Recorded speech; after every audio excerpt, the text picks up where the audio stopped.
प्रभु एकाम्रेश्वरଙ୍କ पीठरे शीतल षष्ठी यात्रा अवसर में रामायण नाटक अनुष्ठित।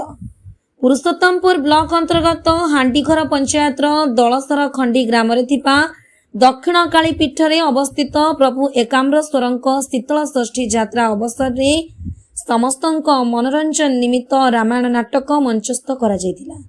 याकू ब्लॉक अध्यक्षा पिंकी बेहेरा, मंदिर सेवायत तथा रिटायर्ड शिक्षक और वरिष्ठ नागरिक रघुनाथ पाल उद्घाटन करथिला बेले ए कार्यक्रम को संयोजन करथिले मंदिर ट्रस्टी सुदर्शन नायक।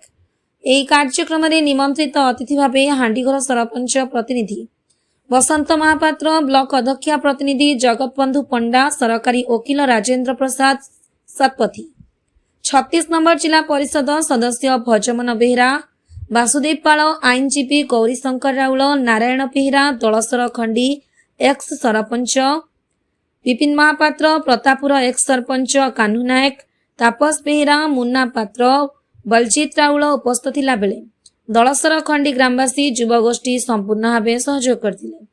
नाटकर समस्त कलाकार अति उत्तम रूपे नाट्य परिवेषण करथिले एवं मैनेजर, निर्देशक अन्यान्य सहयोगी माने मध्य सहयोग करथिले। आज संध्या पर्यंत नाटक परिवेषण करा जायतिला। Bureau report, IGB news.